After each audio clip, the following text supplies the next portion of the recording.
Assalamualaikum warahmatullahi wabarakatuh. Izin memperkenalkan diri, nama Feby Yuriza Putri dengan NIM 2543-10930 dari kelas 1A Sarjana Terapan Kebidanan, Poltekkes Kemenkes Padang. Pada kesempatan kali ini, Feby akan menjelaskan tentang interaksi antigen dan antibodi serta proses inflamasi pada mata kuliah Biologi Reproduksi dengan dosen pembimbing Ibu Kori Cornelia MK. Untuk memahaminya lebih lanjut, mari kita simak penjelasan berikut ini. Interaksi antigen dan antibodi serta proses inflamasi. Antigen adalah zat asing yang masuk ke dalam tubuh dan memicu respon imun berupa produksi antibodi. Antigen bisa berupa protein, polisakarida, lipid, atau asam nukleat yang berasal dari patogen seperti virus dan bakteri. Antigen memiliki bagian spesifik yang disebut dengan epitop. Selanjutnya ada antibodi. Antibodi adalah protein atau imunoglobin berbentuk huruf Y yang diproduksi oleh sel B.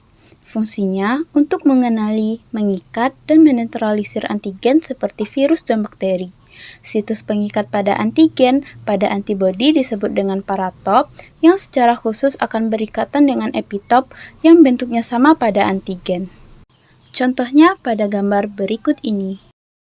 Selanjutnya ada jenis-jenis antibodi. Yang pertama ada IgG.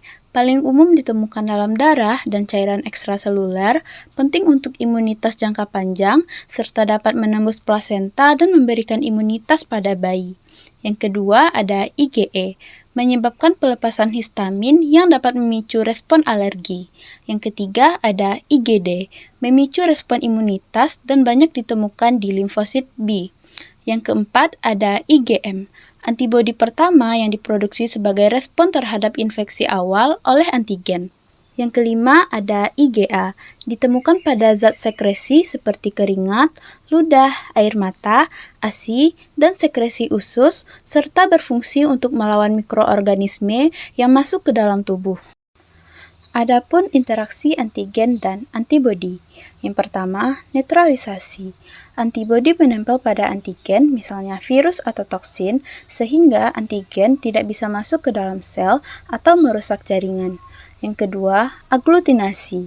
Antibodi mengikat beberapa antigen sekaligus, sehingga membentuk kumpalan atau aglutinasi, biasanya terjadi pada sel seperti bakteri atau sel darah. Yang ketiga ada presipitasi.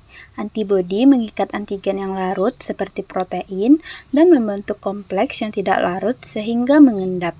Yang keempat, opsonisasi. Antibodi melapisi antigen sehingga lebih mudah dikenali dan dimakan oleh sel fagosit seperti makrofag. Yang kelima, aktivasi sistem komplement. Ikatan antigen dan antibodi dapat mengaktifkan sistem komplement yaitu protein dalam darah yang menyebabkan lisis atau pecahnya sel patogen. Setiap kuman memiliki penanda yang berbeda yang disebut antigen. Untuk melawan kuman, sistem kekebalan tubuh menghasilkan antibodi atau imunoglobin yang akan menempel pada antigen. Antibodi memberitahu bagian lain dari sistem kekebalan tubuh untuk menghancurkan kuman tersebut. Setelah terbentuk, antibodi biasanya tetap berada di dalam tubuh kita jika sewaktu-waktu kita membutuhkannya untuk melawan kuman yang sama di masa mendatang.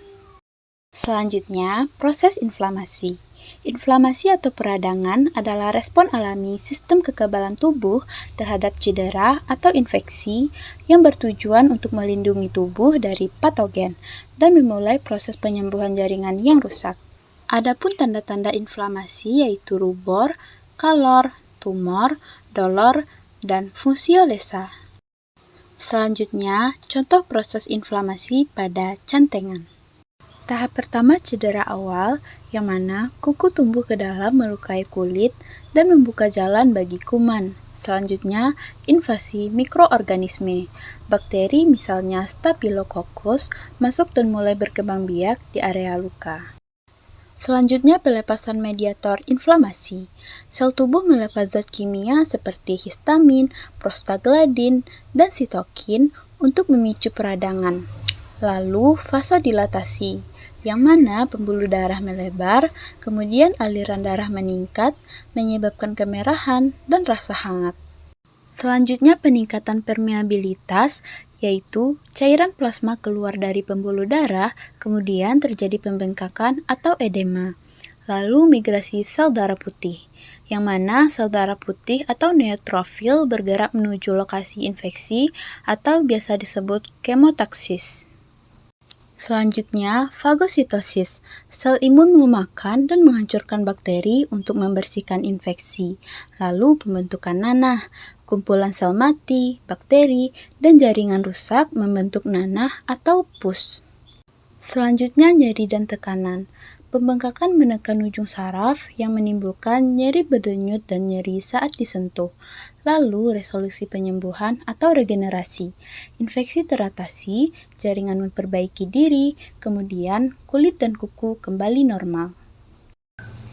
Dari penjelasan tadi dapat kita simpulkan bahwa tubuh manusia memiliki sistem pertahanan yang bekerja layaknya strategi yang terkoordinasi dengan baik. Antigen berperan sebagai pemicu ancaman, sementara antibodi bertindak sebagai komponen yang mengenali dan menargetkan secara spesifik. Sementara inflamasi menjadi sinyal sekaligus respon lokal untuk menghentikan kerusakan dan memulai proses perbaikan jaringan. Interaksi ketiganya ini menunjukkan bahwa sistem kekebalan bukan hanya sekedar reaksi, melainkan suatu proses adaptif terarah untuk menjaga keseimbangan dan mempertahankan kondisi tubuh tetap optimal.